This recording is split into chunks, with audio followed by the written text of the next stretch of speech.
الحمد لله نحمده ونستعينه ونستغفره ونعوذ بالله من شرور أنفسنا من سيئات أعمالنا من يهده الله فلا مضل له ومن يضلل فلا هادي له وأشهد أن لا إله إلا الله وحده لا شريك له وأشهد أن محمدا عبده ورسوله أما بعد فقد قال الله تعالى في القرآن العظيم أعوذ بالله من الشيطان الرجيم بسم الله الرحمن الرحيم يا أيها الناس اتقوا ربكم الذي خلقكم من نفس واحدة وخلق منها زوجها وبث منهما رجالا كثيرا ونساء واتقوا الله الذي تساءلون به والأرحام إن الله كان عليكم رقيبا يا أيها الذين آمنوا اتقوا الله حق تقاته ولا تموتن إلا وأنتم مسلمون يا أيها الذين آمنوا اتقوا الله وقولوا قولا سديدا يصلح لكم أعمالكم ويغفر لكم ذنوبكم ومن يطع الله ورسوله فقد فاز فوزا عظيما. கணியத்திற்குரிய சகோதர சகோதரிகளே, பெரியோர்களே, தாய்மார்களே, அல்லாஹ் ரப்பல் ஆலமீன் இவ்வுலகில் நமக்கு வழங்கி இருக்கக்கூடிய அருட்கொடைகளிலேயே ஈடு இணை அற்றதும் மிகப்பெரியதுமாய் விளங்குகின்ற இஸ்லாம் என்கிற மார்க்கத்தினை நாம் அனைவரும் நம்முடைய வாழ்க்கை நெறியாக ஏற்றுக்கொள்ளலாம். இந்த இஸ்லாமிய மார்க்கமானது நாம் ஒவ்வொரு நேரத்திலும் வழி தவறிவிடக் கூடாது என்பதற்காக பல்வேறு விதமான உபதேசங்களை காலத்திற்கு ஏற்ப நமக்கு வழங்கியிருக்கிறது. அந்த வகையில் அல்லாஹ் ரப்பல் ஆலமீன் தன்னுடைய திருமறை குர்ஆனிலே சூரா அன்-நுஹா என்று சொல்லப்படுகிறது அந்த அத்தியாயத்திலே சொல்லி காட்டுகிறார், வஜதக ضالًا فهدى. முஹம்மது நபி அவர்களே, உங்களை நாம் வழி பிறண்டவராக வழி தவறிய மனிதராக நாம் கண்டோம், அதிலிருந்து உங்களை மீட்டு ஹிதாயத்தை உங்களுக்கு நாம் வழங்கியிருக்கிறோம். வஜதக ஆயிலன், உங்களை நாம் ஒரு ஏழையாகவும் கண்டோம், அதிலிருந்து தன்னிறைவு பெற்ற ஒரு மனிதராகவும் உங்களை நாம் ஆக்கியிருக்கிறோம். எனவே நீங்கள் ஒரு அனாதையை, ஒரு எத்தீமை பார்க்கக்கூடிய வேளையில் அவரை நீங்கள் அடக்கி ஆளலாம் என்று நினைக்காதீர்கள். ஒரு ஏழை, ஒரு யாசகன் உங்களிடம் வருகிறார் என்று சொன்னால் பல தன்கள் அவரை நீங்கள் விரட்டிவிடவும் செய்யாதீர்கள்.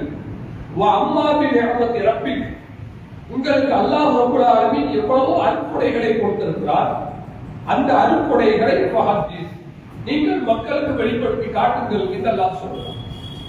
இந்த 4-5 வசனங்கள் என்பது ஒவ்வொரு மனிதனுடைய வாழ்விலும் தலையிடக்கூடிய வசனமாக இருக்கிறது. இப்ப நம்ம எடுத்துக்கொண்டால் அனைத்து மனிதர்களுமே பல கோணத்தில் நம்முடைய வாழ்க்கைகளை செலுத்திக் கொண்டிருக்கிறோம். ஒரு மனிதனுடைய நோக்கம் செல்வம் என்கிற குறுகிய ஒரு சிந்தனைக்குள் அடைபட்டு கொண்டதாக இருக்கிறது. இன்னொரு மனிதனுடைய நோக்கம் தான், தன்னுடைய குடும்பம், இதற்குள் அவர் சுருங்கிக் கொள்கிறார். இன்னொரு மனிதன் பொது வாழ்விலே ஈடுபடுகிறார். சில மனிதர்கள் கல்வியில் ஆர்வம் காட்டுகிறார். இப்படி எந்த மனிதனாக இருந்தாலும் சரி, அவனுக்கு எதுல ஆர்வமோ அது மட்டும்தான் அவனுடைய கண்ணுக்கு தெரியும். இது ஒரு யதார்த்தம். ஒரு அரசியலில் ஒரு மனிதனுக்கு ஆர்வம் இருக்கிறது என்று வைத்துக் கொண்டால், ஊர்ல 1000 போஸ்டர் ஒட்டியிருப்பான், எந்த போஸ்டர் அவங்க ஒட்டிக்க மாட்டான், அரசியல் மட்டும்தான் பார்ப்பான். ஒரு மனிதனுக்கு உணவின் மீது நாட்டம் அதிகமாக இருக்கிறது என்றால் எந்த விளம்பரமும் அவன் கண்ணுக்கு தெரியாது, ஹோட்டல் விளம்பரம் மட்டும் கரெக்டா ஞாபகம். இது மனிதனுடைய இயல்பு. அப்ப இஸ்லாம் நமக்கு எப்படி கொடுக்கிறது என்றால், நம்ம எந்த கோணத்துல இருந்தாலும் கூட அந்த கோணத்தில் நமக்கு இஸ்லாம் அறிவுரை வழங்குகிறது. இதுதான் இஸ்லாத்தினுடைய தனிச்சிறப்பு. அந்த வகையில அமைந்த ஒரு ஹதீஸ் சஹீஹ் முஸ்லிம்ல 2865வது செய்தி. இந்த செய்தி ஒரு நீண்ட செய்தி தான். ஆனால் இந்த செய்தி என்பது அனைவருக்கும் பலன் தரக்கூடியதாக இருக்கிறது என்பதுல யாருக்கும் மாற்றத்திற்கு இருக்காது. இந்த ஹதீஸை இயாத் பின் ஹிமார் என்கிற ஒரு சஹாபி இவர் தான் அறிவிக்கிறார். அவர் சொல்லி காட்டுகிறார், அல்லாஹ்வுடைய தூதர் அவர்கள் எங்களுக்கு ஒரு நாள் ஒரு குத்துபா உரை, ஒரு பேருரை அவர்கள் நிகழ்த்தினார்கள். அதிலே அவர்கள் சொல்கிறார்கள், அலா மக்களே நீங்கள் அறிந்து கொள்ளுங்கள், இந்த ரப்பி அமரணி, என் இறைவன் அல்லாஹ் எனக்கு ஒரு கட்டளை இருக்கிறார். அது என்ன கட்டளை தெரியுமா? அன்பு அல்லிமக்கும் மாற்றறிக்கும், நீங்கள் எதையெல்லாம் அறியாமல் இருக்கிறீர்களோ, எந்த விஷயங்கள் எல்லாம் உங்களுடைய சிந்தனைக்கு அப்பாற்பட்டு உங்களுடைய அறிவுக்கு அடங்காமல் இருக்கிறதோ அந்த செயல்கள் அனைத்தையுமே நான் உங்களுக்கு அறிவித்துக் கொடுக்க வேண்டும் என்று அல்லாஹ் எனக்கு கட்டளையிட்டு இருக்கிறார். நிம்மா அல்லமணி யௌமிஹாதா, அந்த செயல்கள் அனைத்தையுமே அல்லாஹ் எனக்கு இன்றைக்கு அறிவித்துக் கொடுத்திருக்கிறார். ரசூலுல்லாஹ் சொல்றாங்க, இப்ப நமக்கு இந்த ஹதீஸை இன்றைய தினத்தில் அல்லாஹ்வுடைய தூதர் அறிவிச்சாங்களோ அந்த தினத்தில் அல்லாஹ் சில செய்திகளை அவர்களுக்கு அப்பொழுதுதான் சுட சுட அறிவிச்சு கொடுக்கிறார்.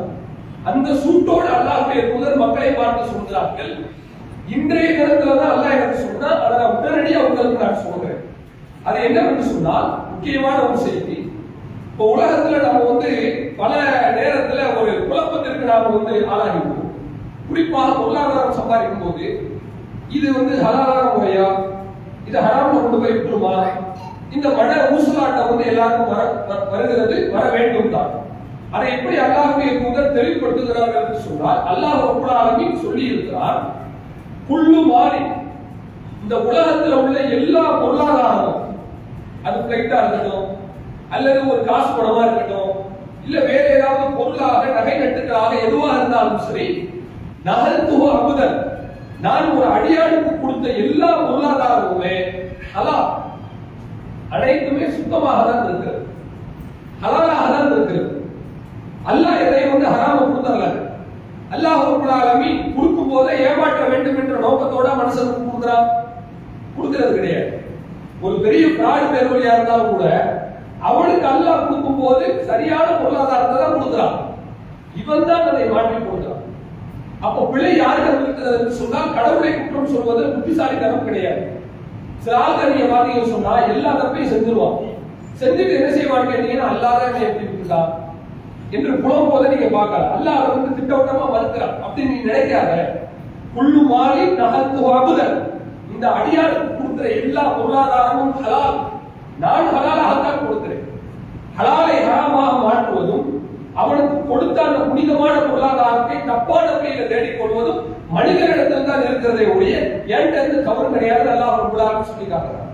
அப்ப நாம இந்த இதுல இருந்து புரிஞ்சுக்கிறோம்னு சொன்னா நம்முடைய பொருளாதாரத்தை தேடுவது நம் கையில் தான் இருக்கிறது, ஆனால் அதை ஹலாலாக அனுமதித்துக் கொள்வதும் நம்முடைய நடைமுறையில் தான் இருக்கிறது. யாரையும் குற்றம் சொல்லக்கூடாது. எனக்கு குடும்பம் அப்படி, எனக்கு செலவுகள் அதிகமா இருக்கு, எனக்கு மாசம் 1 லட்சம் ரூபாய் இருந்தாலும் பத்தாதுங்க, 1.5 லட்சம் ரூபாய் வேணும், பாக்கி 50,000 என்ன பண்ணுவீங்க, நான் ஹலாலா சம்பாதிச்சா முடிய மாட்டேங்குது, இப்படி எல்லாம் சொல்றாங்க பாத்தீங்களா? அப்படி சொல்லவே கூடாதுங்கிறது தான் இஸ்லாமிய கருத்து. யாராவது எனக்கு பொருளாதாரம் வந்தால எனக்கு ஹராமா சம்பாதிச்சாதான் முடியும் என்று நம்புகிறான் என்று சொன்னால் அவன் அல்லாஹ்வுடைய தூதரின் போதனை ஏற்க மறுக்கிறான் என்று பொருள். ரசூலுல்லாஹ் அப்படிதான் சொல்றாங்க, எல்லாமே ஹலாலா தான் இருக்கு, நீ உன்னுடைய வருமானத்தை ஹலாலா ஆக்கிக்க. நம்ம தான் கரைப்படுத்துறோமே ஒழிய அல்லாஹ் இதை நமக்கு குற்றமுறையா கொடுத்து விடவில்லை. முதல் செய்தி. அடுத்து அல்லாஹ் ரப்பல் ஆலமீன் சொல்றார், வைன்னி ஹலக்து இபாதி துனஃபாஅ குல்லஹும், இந்த உலகத்தில் உள்ள மத நம்பிக்கை உள்ளவர்கள், மதத்திற்கு அப்பாற்பட்டவர்கள் என்று எல்லா நபர்களையுமே அல்லாஹ் ரப்பல் ஆலமீன் எடுத்துக்கொண்டு சொல்கிறார், ஹலக்து இபாதி குல்லஹும் துனஃபா, என் அடியார்கள் அனைவரையுமே நான் நேர்வழி உள்ளவர்களாக தான் படைத்திருக்கிறேன். அதான் தமிழ்ல கூட பழமொழி சொல்வார்கள், எந்த குழந்தையும் நல்ல குழந்தை தான் மண்ணில் பிறக்கையிலே, அது நல்லவராகவும் தீயவராகவும் அன்னை வளர்ப்பினிலே என்று ஒரு பழமொழி சொல்வார்கள் அல்லவா? இதை இஸ்லாமிய மார்க்கம் வேறு வகையில் சொல்லி காட்டுகிறது. நல்ல குழந்தை மட்டுமல்ல, அவன் நல்ல ஏகத்துவ சிந்தனை கொண்டவராக தான் இருக்கிறான். எல்லாருமே அப்படிதான் இருப்பான். குல்லு மௌலூதின் யூலது அலல் ஃபித்ரா, ஒவ்வொரு குழந்தையுமே தன்னுடைய இயல்பான இயற்கை தோற்றத்திலேயே பிறக்கிறது. அதனுடைய பெற்றோர்கள் தான் அதை யூதனாக மாற்றுகிறார்கள், ஒரு கிறிஸ்தவனாக மாற்றுகிறார்கள், நெருப்பு வழங்கக்கூடிய நெருப்பு வழங்கியாக மாற்றுகிறார்கள். அப்ப எந்த மனுஷனுமே வந்துங்க பிறக்கும் போது கரெக்டா தான் இருக்கிறான். அவனுடைய பெற்றோர்கள் மூலமும் சமூகம் மூலமும் தான் அவன் தவறான அந்த நடவடிக்கைக்கு செல்கிறான் என்பதை நம்ம பார்க்க முடிகிறது. அப்ப இதுல இருந்து அல்லாஹ் நமக்கு சொல்ல வருகிற செய்தி என்ன தெரியுமா? நீ பிறக்கும் போது உனக்கு நல்ல மார்க்கத்தை கொடுத்துருக்க, அந்த மார்க்கத்தை எதுவும் நீ தான் தேடி எடுத்துக்கணும். நமக்கு எல்லாம் கொடுத்துட்டான், நம்ம இஸ்லாம்ங்கிற ஒரு குடைக்குள்ள வந்துட்டோம், நமக்கு பெருசா குழப்பம் தேவையில்லை. நமக்கு அல்லாஹ் ரப்பல் ஆலமீன் ஆல்ரெடி கொஸ்டின் ஆன்சர் எல்லாத்தையும் அவுட் பண்ணி விட்டான். நம்ம எடுத்து எழுதுற மட்டும்தான் நம்ம வேலை. அல்லாஹ்னா யாரு? குர்ஆன்ல இருக்குது. ரசூல்னா யாரு? குர்ஆன்ல இருக்குது. உலகம் தான் என்ன? குர்ஆன்ல இருக்குது. ஒரு தந்தையில எப்படி இருக்கணும்? குர்ஆன் ஹதீஸ்ல இருக்குது. ஒரு பிள்ளை எப்படி நடந்துக்கணும்? குர்ஆன் ஹதீஸ்ல இருக்குது. இப்படி எல்லாத்தையும் அல்லாஹ் ரப்பல் ஆலமீன் கொடுத்து ஒரு ஹனீஃப்களாக முனஃபாக்களாக அல்லாஹ் ஆக்கி வைத்திருக்கிறான். ஹனீஃப் என்று சொன்னால் தூய்மையான நடைமுறை கொண்டவன் என்று பொருள். இப்ராஹிம் அலைஹிஸ்ஸலாம் அல்லாஹ் குர்ஆன்ல சொல்றான் இல்லையா? இன்ன இப்ராஹிம் என்பவர் கான உம்மத்தன் கானித்தன் லில்லாஹ், அவர் தனித்த சமுதாயமாக இருக்கிறார், அல்லாஹ்வுக்கு கட்டுப்பட்டவராக இருக்கிறார். அது மட்டுமல்ல, ஹனீஃபன் நேர்வழியில் நடக்கக்கூடியவராக இருக்கிறார். அதே வார்த்தையை தான் அல்லாஹ்வுடைய தூதர் உபயோகப்படுத்துகிறார். நம்ம எல்லாத்தையும் சுத்தமான மனிதனாக தான் படைக்கிறோம். நீங்க வேணா நல்லா பாருங்க, ஒரு குழந்தை பிறந்துச்சுங்க, பிறந்த குழந்தைக்கு 5 வயசுல அவங்க அம்மா அப்பா கோயிலுக்கோ குளத்துக்கோ எதுக்கோ கூட்டு போகும்போது அந்த சிலை இருக்கு இல்லையா, சிலையை பார்த்து வயது முதிர்ந்த ஒரு மனிதன் கும்பிடுகிறார். அதற்கு ஆற்றல் உண்டு என்று நினைக்கிறார். ஆனால் ஒரு சின்ன குழந்தைக்கு தெரியும் அது ஒரு சின்ன பொருள் தான், மனிதனால் படைக்கப்பட்ட பொருள் தான். சகஜமா அந்த பொருள் மேல ஏறி விளையாடும். அவ்வளவு தூரம் போக வேண்டாம். ஒரு கபூர்ல தர்காவுக்கு எடுத்துங்க, தர்காவுக்கு எடுத்துட்டு போய் சின்ன பிள்ளைங்களை நம்ம பார்க்கிறோம். ஒரு குழந்தைக்கு முன்னாடி தாய் வந்து கையெழுத்தி இப்படி துவா செய்யறாங்க. அவளியார் சொல்லப்படுற அந்த நபர்கள் இடத்துல இந்த குழந்தை என்ன செய்கிறது? கபரின் மீது ஏறி விளையாடுது. இதான் உண்மையான மனுஷன். குழந்தைகளுக்கு வந்து சூதுவாறு கிடையாது, குழந்தைகளுக்கு வன்மம் கிடையாது, பொறாமை கிடையாது, குரோதம் கிடையாது. வளர வளர்தான் எல்லாம் வரும். அப்ப சின்ன வயசா இருக்கும் போது அவனுடைய மூளை வந்து திறந்த புத்தகமாக இருக்கிறது. அவன் என்ன செய்யறான்? அந்த கபரு மேல ஏறி விளையாடுறா, விக்கிரகத்துக்கு மேல சிலைக்கு மேல ஏறுறா.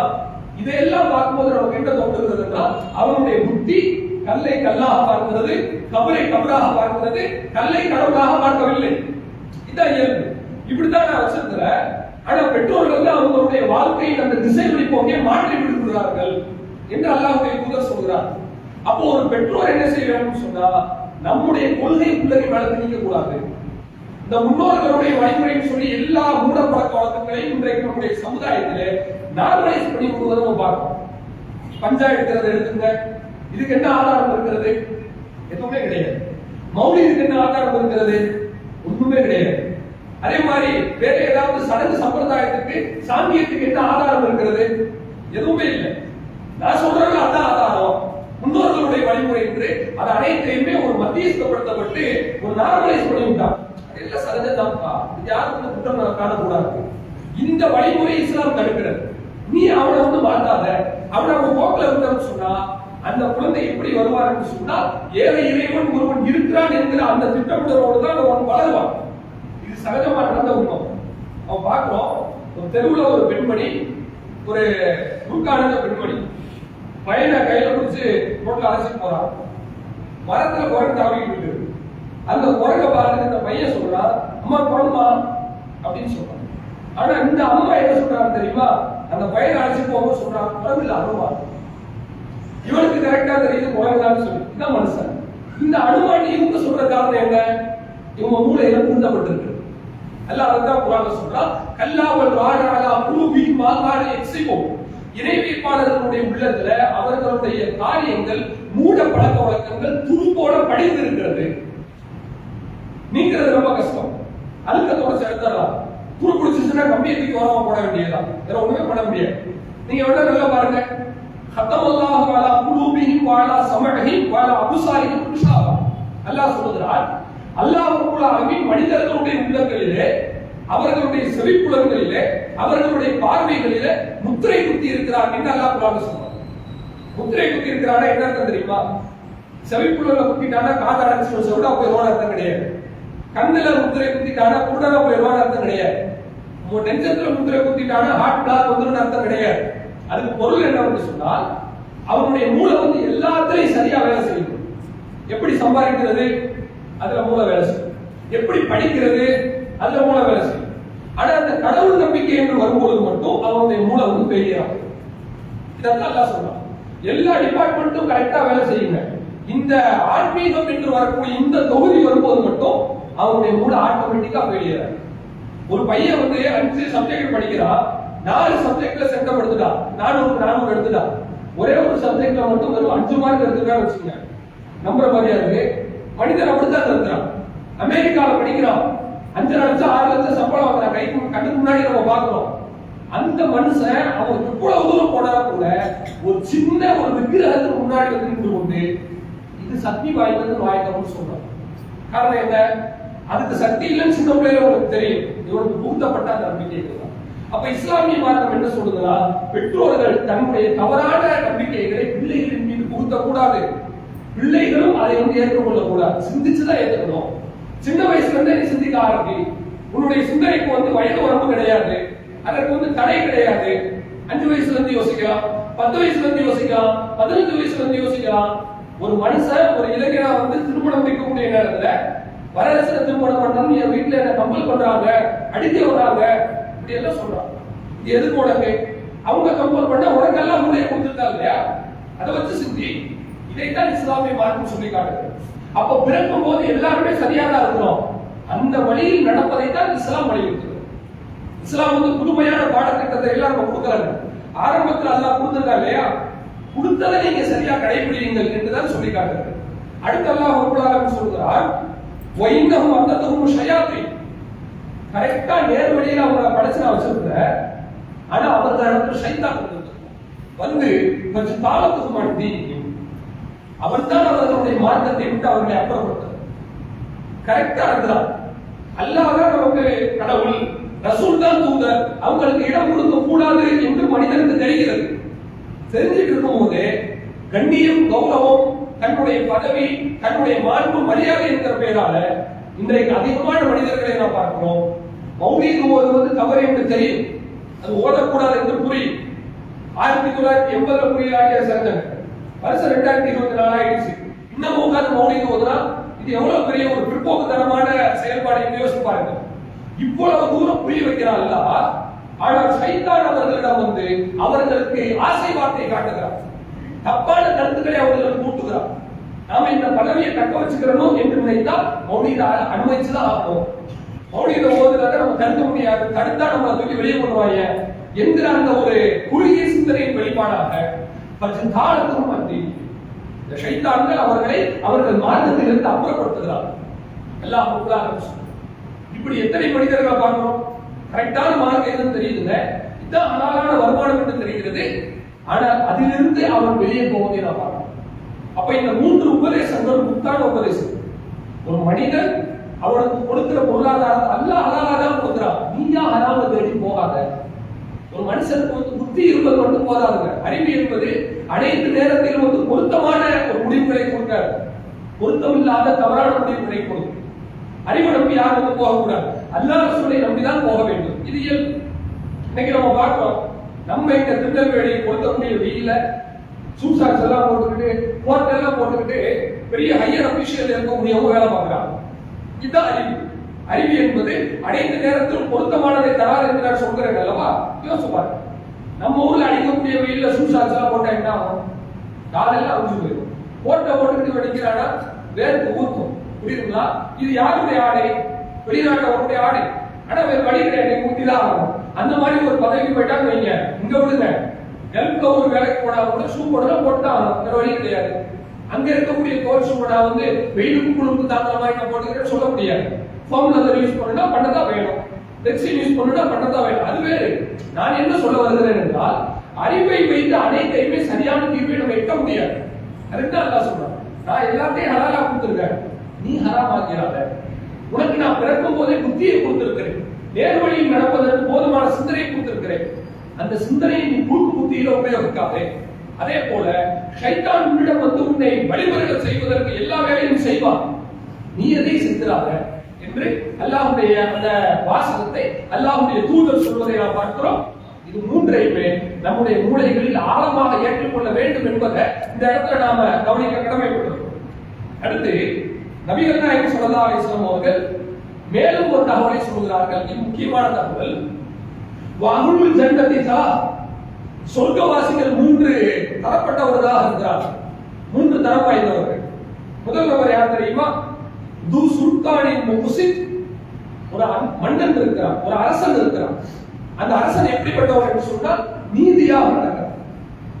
ஒரு பெரிய ஆட்சி தலைவர்ங்க, அவன் அநியாயம் பண்ண கேட்க பார்க்க ஆள் கிடையாது.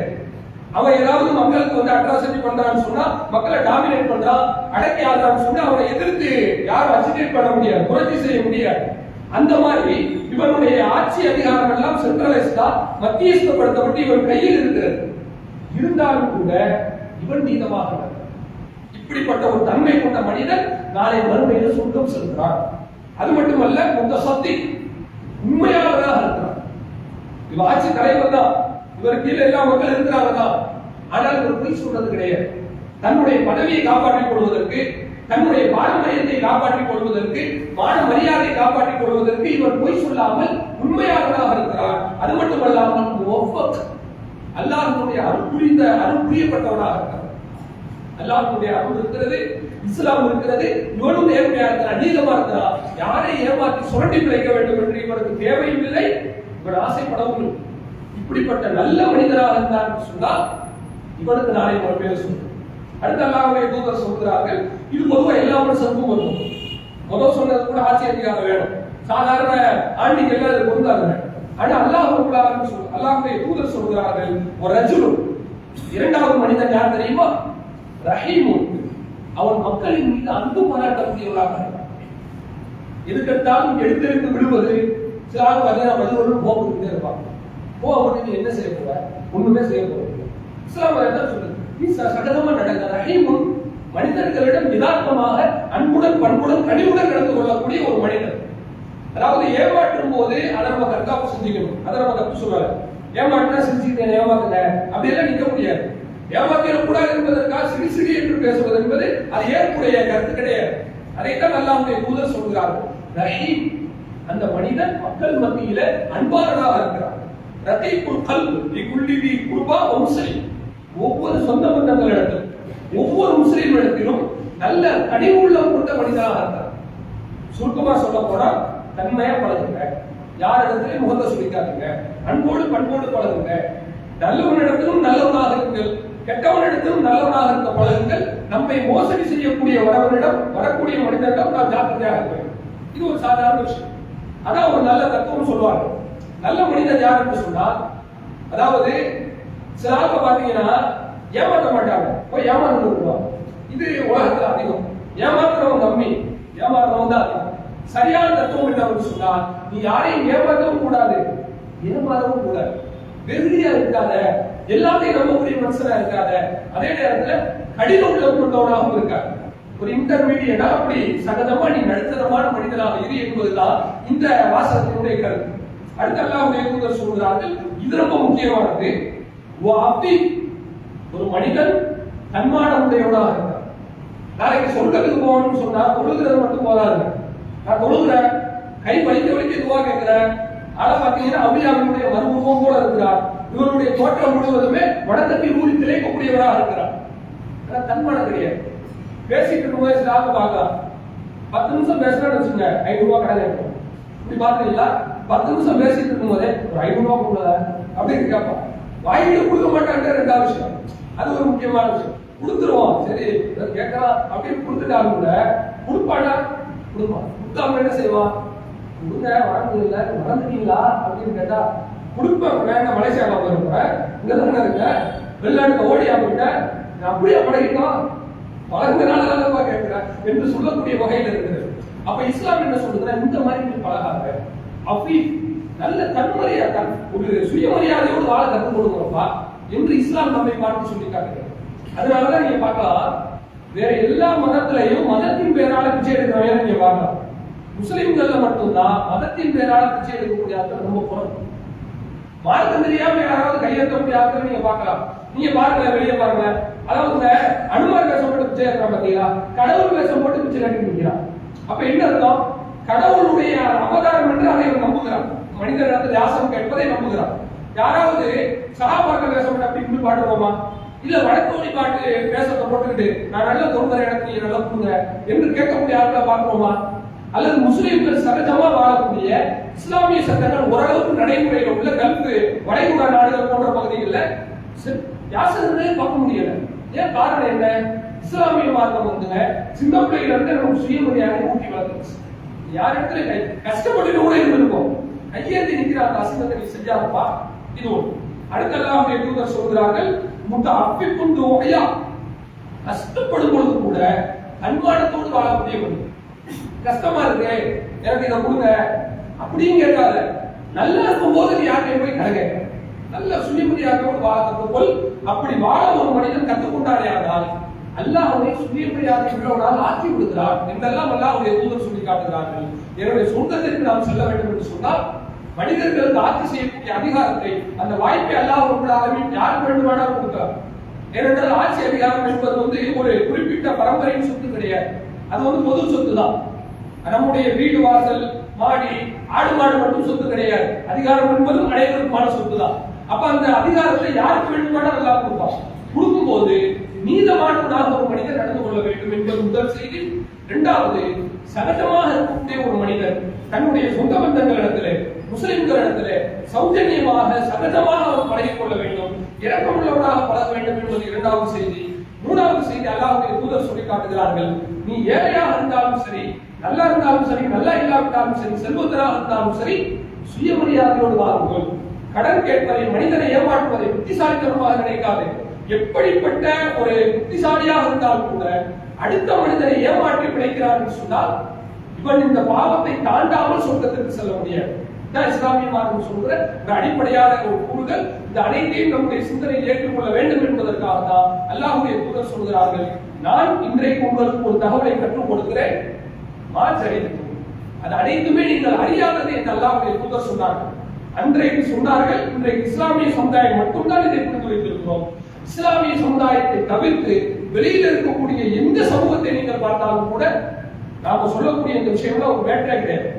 சுயமரியாதை எவன் இருக்கா அந்த உலகத்துல, எவன் இருக்கா நான் எதுக்கு மரியாதையோட வாழணும், காசுக்காக எவன் என்ன வேணாலும் பண்றான், நான் கொண்டு போறேன், நான் காசுக்காக இன்னொருத்தருக்கு அடிமையா இருக்கிறேன், எனக்கு காசு வச்சா எனக்கு பேர் வர போறா அப்படின்னு அவன் என்ன செய்யலாம், தன்னுடைய அறிவை அடகு வைத்துக் கொண்டு உலகம் இழுக்கிற அந்த போக்கில் அவர் போவதை அவர் பார்க்க முடிகிறது.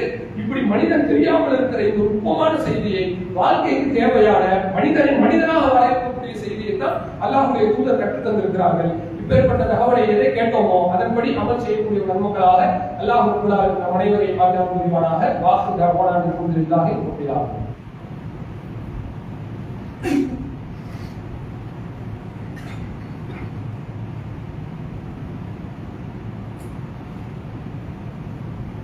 கணியத்திற்குரிய சகோதர சகோதரிகளே, பெரியோர்களே, தாய்மார்களே, அல்லாஹ்வுடைய மாபெரும் அருளால் இந்த இஸ்லாமிய மார்க்கமானது உலகம் முழுவதும் பரவி இருப்பதை நாம் பார்க்கிறோம். அதனுடைய ஒரு சின்ன கிளையாக நம்முடைய தமிழகத்திலும் இந்த இஸ்லாம் பரவி நம்மை சுற்றி இருக்கக்கூடிய தென்னிந்தியாவினுடைய அனைத்து மாநிலங்களை உணவு நம்முடைய தமிழ்நாடு மார்க்கத்திலும் சரி, சமூக விஷயத்திலும் சரி, அரசியலிலும் சரி, தமிழக முஸ்லிம்கள் மற்ற மாநில முஸ்லிம்களை விட விழிப்புணர்வு அதிகம் கொண்ட முஸ்லிம்களாக இருக்கிறார். இதற்கு அடிப்படை காரணம் என்னவென்று சொன்னால், மார்க்க பிரச்சாரம் சரியாக நம்முடைய முஸ்லிம்களிடம் சென்று சேர்ந்திருக்கு. இதுதான். அரசியல் அறிவாளியா இருப்பான், மார்க்கத்தில் ஜீரோவா இருப்பான், இவ்வளவு சொல்ல பண்ண முடியாது, அவன் தான் ஆதாயம் அடைவானே ஒழிய சமுதாயத்திற்கு அதில் எந்த பலனும் இருக்காது. அவன் அடையக்கூடிய அந்த பிரயோஜனத்துல, அந்த பெனிஃபிட்ல மக்களை பங்காளியா மாற்றுவானா? மாற்ற முடியாது. இயல்பா தான் நம்ம நாட்டினுடைய சிஸ்டம் அப்படிதான். ஒரு ஆள் எனக்கு அதிகாரம் வேணும்னு போயிட்டான்னு சொன்னா அவன் எம்எல்ஏ ஆகலாம், எம்பி ஆகலாம்.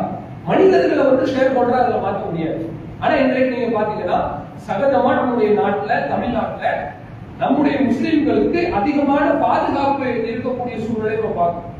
சமீபத்தில் நீங்க பார்க்கலாம், இந்த ஒரு வாரத்துக்குள்ளாகவே, அதாவது அடங்கி கிடந்த பூதம் மறுபடியும் மீண்டு எழுந்து வந்து விட்டது என்று சொல்வது போல இந்த மாட்டிறைச்சியின் பெயரால பிரச்சனை வருவதை நீங்க பாக்குறீங்க. அதாவது மகாராஷ்டிரால கல்யாண் ஜங்ஷன் என்று ஒரு இடம் இருக்கிறது. அதை நோக்கி ஒரு மனிதன் ஒரு வயசான அஷ்ரப் அலி என்கிற ஒரு முஸ்லிம் முதியவர், அந்த முதுவயது மனிதன் அவர் காவல் சென்று போயிட்டு இருக்கிறாரு.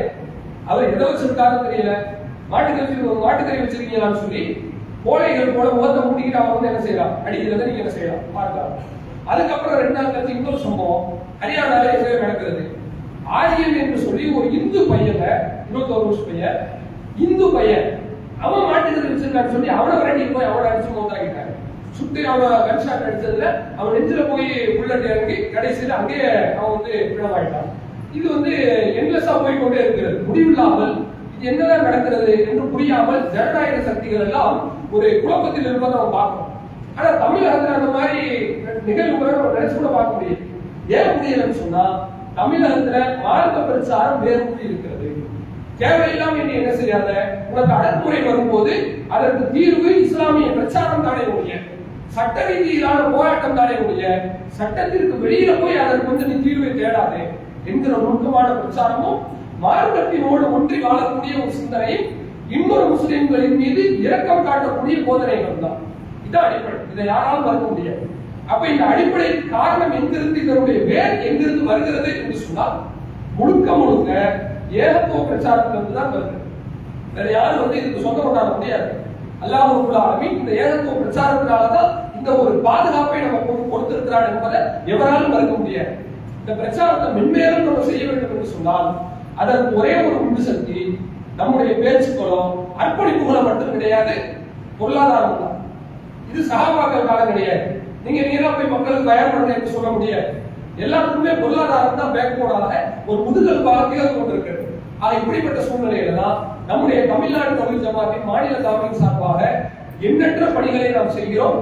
கண்ணுக்கு தெரியாமல் எவ்வளவு பணிகள் நடந்து கொண்டிருக்கிறது, அன்சன்னா எவ்வளவு மூவ்மெண்ட் எல்லாம் நடந்து கொண்டிருக்கிறது. வெளிநாட்டுல போய் அகப்படக்கூடிய முஸ்லிம் அல்லாத சகோதரர்கள் அவங்களை மீட்கக்கூடிய காரியத்தை நம்முடைய ஜமாத் என்ற அளவிற்கு நாம செய்து வருகிறோம். உள்நாட்டிலேயே நீங்கள் பார்த்தீர்கள் சொன்னால் ஆதரவற்று இருக்கக்கூடிய மக்கள், அவர்களுக்கு நாம் வந்து முடிந்த உதவிகளை செய்கிறோம். அவ்வளவு தூரம் ஏன் வட மாநிலங்கள்ல முஸ்லிம்களுக்கு ஒரு பாதிப்பு என்று சொன்னார். ராஜஸ்தானில் பெருலுக்கான் பாதிக்கப்படுகிறார், குஜராத்திலே ஒரு சிறுவன் பாதிக்கப்படுகிறார், யூபியில அஜ்மல் என்கிற ஒரு மனிதன் பாதிக்கப்படுகிறார், அகலாக் என்கிற மனிதன் பாதிக்கப்படுகிறார். இப்படி எங்கு பாதிப்பு நடந்தாலும் சரி, அங்கு போராட்டம் நடக்கிறதோ இல்லையோ தமிழ்நாட்டில் நடக்கிற நீங்க பாப்பீங்க. இதுக்கு காரணம் மார்க்க சிந்தனை. நீ எதிர்த்து போர்க்குணம் கொண்டு போராடு, நீ மழுங்கி போய் உன்னுடைய போர்க்குணத்தை இழந்து விடாதே, அதே நேரத்தில் அந்த பக்கமும் போயிடாத, எக்ஸ்ட்ரீமாவும் போயிடாத, பேலன்ஸா நடுவில் இருந்து நம்முடைய நாட்டிலே தான் முடியும், சிஸ்டம் தான் அனுமதிக்கும் என்று சொல்லி அனைத்தையுமே பக்குவமாக பாடம் எடுத்து ஒரு சமுதாய சிந்தனை கொண்ட விழிப்புணர்வுள்ள மக்களாக அல்லாஹ் நம்மை ஆக்கி வைத்திருக்கிறார். இதற்கு முழு காரணமாக ஏன் பிரச்சாரம் இருக்கிறது என்பதை நாம் வந்து மறுக்க முடியாது. இதை மென்மேலும் நம்ம செய்ய வேண்டும் என்று சொன்னால் பொருளாதாரம் வேண்டும் என்கிற அடிப்படையில வருடத்திற்கு 2 ஜுமாவினுடைய வசூல்களை தலைமையினுடைய அந்த பணிகளுக்காக கொடுப்பது என்று நாம் வந்து முடிவு செய்திருக்கிறோம். அந்த வகையில இன்ஷா அல்லாஹ் அடுத்த வாரத்திற்கான ஜுமாவினுடைய வசூல் இந்த வாரம் கிடையாது, அடுத்த வாரம் 13ஆம் தேதி வருது இல்லையா, அந்த 13ஆம் தேதியினுடைய ஜுமாவினுடைய வசூலை தலைமையினுடைய செயல்பாடுகளுக்கு கொடுப்பதை முடிவு செய்திருக்கிறார்கள். அனைவரும் அதிகமாக உதவி செய்ய வேண்டும் என்ற கோரிக்கை வைத்துக் கொள்கிறேன். அல்லாஹ் ரப்பல் ஆலமீன் சொல்லக்கூடிய வசனத்தை இறுதியாக சொல்லி முடிக்கிறேன். பமன்கான எர்ஜு பிகா அரப்பி, யார் ஒரு மனிதன் அல்லாஹ்வை நாளை மறுமையிலே சந்திக்க வேண்டும் என்று விரும்புகிறானோ பல் யஅமல் அமலன் சாலிஹா, அந்த மனிதன் அவன் செய்யக்கூடிய ஒரே காரியம் கோடி கோடியாய் சொத்தை சம்பாதி என்று அல்லாஹ் சொல்லவில்லை. அல்லது நீ பெரிய முதலமைச்சராக வந்தால் என்னை நீ சந்திக்க முடியும், நீ இன்ஜினியரிங் படி அப்பதான் அவனை பார்ப்ப என்றெல்லாம் அல்லாஹ் சொல்லவில்லை. அது வந்தால் பிரச்சனை இல்லை. அல்லாஹ் சொல்லக்கூடிய ஒரே ஒரு கட்டுப்பாடு என்னவென்று சொன்னால் பல் யஅமல் அமலன் சாலிஹா வலா யுஷ்ரிக் பி இபாதத்தி ரப்பிஹி அஹத், எனக்கு எதையும் நினை வைக்காமல் நீ எனக்கு அமலை செய்து கொண்டு வா. இதைத்தான் அல்லாஹ் சொல்றான். நாளை மறுமையில நம்ம போகும்போது நம்முடைய கோடி ரூபாய் நம்ம கை கொடுக்காது, சொத்து பத்து கை கொடுக்காது, நகைகள் கை கொடுக்காது. இது எல்லாமே அங்கு நமக்கு பேச வேண்டும் என்று சொன்னால் நன்மையாக கன்வெர்ட் ஆகும். உதாரணத்துக்கு இங்க இருந்து நீங்க வந்து பக்கத்துல இருக்கிற சில்லக்காக போறீங்க, 2 மணி நேரத்துல 1.5 மணி நேரத்துல கொண்டு போய் இறக்கிடுவான். அங்க போய் இறக்கும் போது பாக்கெட்ல நீங்க 2000 ரூபாய் படம் வச்சிருக்கீங்க. இந்த 2000 ரூபாய் வச்சு என்ன செய்ய முடியும்? ஒரு டீ வாங்க முடியுமா? முடியாது. நீங்க டீ வாங்கணும்னு சொன்னா அந்த நாட்டு காசை மாத்தணும், வேற வழி கிடையாது. அப்ப நாம கோடி ரூபாயை கொண்டு போய் நின்றாலும் கூட அந்த பிரயோஜனம் கிடையாது. அது அந்த நாட்டு பணமாக கன்வெர்ட் பண்ணணும். அப்ப இஸ்லாம் என்ன சொல்லுதுன்னா, நீ வீட்டுக்குள்ள 1 கோடி ரூபாய் வச்சு பிரயோஜனம் கிடையாது. நாளை மறுமையில நீ அங்க போய் சர்வை பண்ண வேண்டும், நீ நடமாட வேண்டும் என்று சொன்னா உன்னுடைய பொருளாதாரத்தை நன்மையா நீ கன்வெர்ட் பண்ணு. உன்னுடைய நகையை நீ நன்மையா மடைமாற்றம் செய் என்றுதான் இஸ்லாம் சொல்லி இருக்கிறது. அந்த அடிப்படையில் நாளைக்கு மறுமையில் அல்லாஹ்விடத்துல நாம் நிம்மதியாக வாழ வேண்டும் என்று சொன்னால் அல்லாஹ் சொன்ன 2 நிபந்தனை, ஒன்று இணை வைக்க கூடாது, இரண்டாவது அமலை செய் என்று சொன்னால் அல்லாஹ் நம்மை இணை வைப்பிலிருந்து காப்பாற்றி இருக்கிறார். அல்ஹம்துலில்லாஹ். மீதம் இருக்கக்கூடிய ஒரே நிபந்தனையானது பொருளாதாரத்தை மாற்றுவது, நன்மையாக மாற்றுவது மட்டும்தான். அதற்கு அல்லாஹ் கொடுத்த ஒரு அழகான வாய்ப்பாக இதை பயன்படுத்திக் கொண்டு அடுத்த வார ஜும்மாவுடைய வசூலில் அதிகமாக தர்மம் செய்ய வேண்டும் என்று கேட்டுக்கொண்டு என்னுடைய உரையை நான் நிறைவு செய்து கொள்கிறேன்.